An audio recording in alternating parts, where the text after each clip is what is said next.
This is how I quit sugar part 2. അപ്പോൾ കഴിഞ്ഞ വീഡിയോയിൽ നമ്മൾ മനസ്സിലാക്കിയതാണ് ഈ ഒരു ഷുഗർ കട്ട് എന്ന് പറഞ്ഞാൽ ജസ്റ്റ് വിൽ പവറോ ഡിസിപ്ലിനോ അല്ല, but it's A combined effect of biology, psychology and environment ആണെന്നുള്ളത്. അപ്പോൾ സൈക്കോളജി ആൻഡ് മൈൻഡ് സെറ്റിനെ പറ്റി നമ്മൾ ഡീറ്റെയിൽ ആയിട്ട് കഴിഞ്ഞ വീഡിയോയിൽ മനസ്സിലാക്കി, അതിനുള്ള സൊല്യൂഷൻ നമ്മൾ ഡിസ്കസ് ചെയ്തു. അതുപോലെ തന്നെ ബയോളജി പാർട്ടിൽ മൊത്തത്തിൽ നമ്മൾ ബ്ലഡ് ഷുഗർ ബാലൻസ് ചെയ്യുന്നതും ഈ ഒരു ഇൻസുലിൻ സ്പൈക്ക് പ്രിവെൻറ്റ് ചെയ്യുന്നതും എത്രത്തോളം നമ്മുടെ ഈ ഒരു ഷുഗർ ക്രേവിങ്സിനെ ഹെൽപ്പ് ചെയ്യുന്നുള്ളത് ഞാൻ ഡിസ്കസ് ചെയ്തിട്ടുണ്ടായിരുന്നു. അതായത് നമുക്ക് ഈ ഒരു ഇൻസുലിൻ സ്പൈക്ക് അല്ലെങ്കിൽ ഈ ഒരു ബ്ലഡ് ഷുഗർ ഇംബാലൻസ് വരുമ്പോഴത്തേക്കും നമുക്ക് പെട്ടെന്ന് ക്രാഷസ് ഉണ്ടാകുമ്പോൾ നമ്മുടെ ക്രേവിങ്സും അതിനനുസരിച്ചിട്ട് കൂടും. അതുകൊണ്ട് തന്നെ നമ്മൾ ജസ്റ്റ് ഒരു ഷുഗർ അല്ലെങ്കിൽ ബേക്കറി ഐറ്റംസ് കട്ട് ചെയ്യുമ്പോഴത്തേക്കും ഈ ഒരു ക്രേവിങ്സ് പോകണമെന്നില്ല, നമുക്ക് ബാക്കിയുള്ള മീൽസും കാര്യങ്ങളൊന്നും ബാലൻസ്ഡ് അല്ലെങ്കിൽ. അതുകൊണ്ട് തന്നെയാണ് ഈ ഒരു ഈറ്റിംഗ് പ്രിൻസിപ്പിളിനെ കുറിച്ച് കഴിഞ്ഞ വീഡിയോസിൽ ഞാൻ പറഞ്ഞിട്ടുള്ളത്. അതായത് എങ്ങനെ കഴിക്കുന്നു, എപ്പോൾ കഴിക്കുന്നു, എന്ത് കഴിക്കുന്നു എന്നുള്ളതൊക്കെ മാറ്റർ ചെയ്യുന്നുണ്ട്. അപ്പോൾ ഇതെല്ലാം ഫോക്കസ് ചെയ്തിട്ട് വേണം നമുക്ക് മൊത്തത്തിൽ ഈ ഒരു ഷുഗർ ക്രേവിങ്സ് നമ്മൾ കുറച്ച് കൊണ്ട് വരാനായിട്ട്. അപ്പോൾ ഈ ഒരു ഈറ്റിംഗ് പ്രിൻസിപ്പിൾസിൻ്റെ കൂടെ തന്നെ ഞാൻ ചെയ്തൊരു കാര്യമാണ് ഈ വാക്കിംഗ് ആഫ്റ്റർ മീൽസ് എന്ന് പറയുന്നത്, എസ്പെഷ്യലി ലഞ്ച് ആൻഡ് ഡിന്നർ.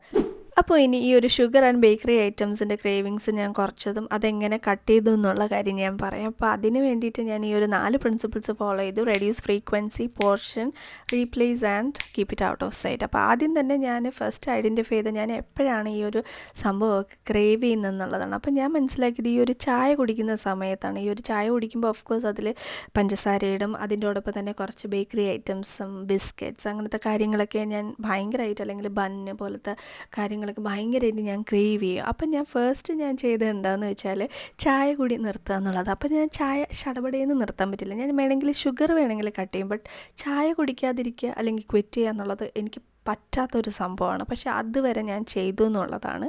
അപ്പോൾ അത് ഞാൻ പെട്ടെന്ന് ചെയ്തതല്ല, ഈ ഒരു ഫ്രീക്വൻസിയിൽ ഇങ്ങനെ പതുക്കെ ഞാൻ ഫ്രീക്വൻസി കുറച്ച് വന്നിട്ടാണ് ഈ ഒരു ചായ കൂടി ഞാൻ നിർത്തിയത്. അപ്പോൾ ചായ കൂടി നിർത്തിയപ്പോൾ എന്ത് പറ്റി, ഈ ഒരു ഡെയിലി ഒരു 3 to 4 സ്പൂൺ ഷുഗർ ഞാൻ ഡെയിലി കഴിക്കുന്നില്ല, അത് കുറഞ്ഞു. അപ്പോൾ ചായ കുടിക്കുന്ന ആ ഒരു ഹാബിറ്റ് മാറിയപ്പോൾ അതിൻ്റെ കൂടെ കഴിക്കുന്ന സ്നാക്സിൻ്റെ ഇതും ഞാനതങ്ങ് പതിയെ എൻ്റെ ബോഡിയും മൈൻഡും അങ്ങനെ മറന്നു തുടങ്ങാൻ തുടങ്ങി. അപ്പോൾ ഇതൊന്നും ഞാൻ പെട്ടെന്ന് ചെയ്തല്ല, ആ ഒരു ടൈം ലൈനും കാര്യങ്ങളും ഞാൻ ഇവിടെ കൊടുത്തേക്കാം, വേണമെങ്കിൽ നിങ്ങൾക്ക് സ്ക്രീൻഷോട്ട് എടുത്തിട്ട് അത് അനലൈസ് ചെയ്യാം. ആ ഒരു സ്ക്രീൻഷോട്ട് നോക്കിയാൽ നിങ്ങൾക്ക് മനസ്സിലാവും. ഞാൻ ആദ്യം പോർഷൻ കുറച്ചു, അതായത് വലിയൊരു കോഫി മഗ്ഗിനെ കട്ടി ഒരു സ്മോൾ കപ്പ് എടുക്കാൻ തുടങ്ങി. അത് കഴിഞ്ഞിട്ട് പതുക്കെ ഷുഗർ ഇല്ലാണ്ട് ഒരു ആൾട്ടർനേറ്റ് ടൈമിൽ, ഡേയ്സ് പോലും അല്ല, മോർണിംഗിൽ ഷുഗർ ആണെങ്കിൽ ഈവനിങ്ങിലില്ല, അങ്ങനെ പിന്നെ അതിനെ ബ്ലാക്ക് ടീ ആക്കി, മോർണിംഗിൽ ബ്ലാക്ക് ടീ ആണെങ്കിൽ ഈവനിങ് മിൽക്ക് ടീ, അങ്ങനെ മൊത്തത്തിൽ ബ്ലാക്ക് ടീ വിത്തൗട്ട് ഷുഗറായി. പിന്നെ ഒരു ഒറ്റ നേരമായിട്ട് കുറച്ചു, പിന്നെ പതുക്കെ അത് മൊത്തത്തിൽ ആൾട്ടർനേറ്റ് ഡേയ്സിൽ ക്വിറ്റ് ചെയ്തു. അങ്ങനെ പതുക്കെ ഗ്രാജുവലി ഞാൻ ഈ ഒരു ചായയും ഷുഗറും ഞാൻ ക്വിറ്റ് ചെയ്തു. ടൈം ലിമിറ്റ് കഴിഞ്ഞ് ബാക്കി നെക്സ്റ്റ് വീഡിയോയിൽ പറയാം.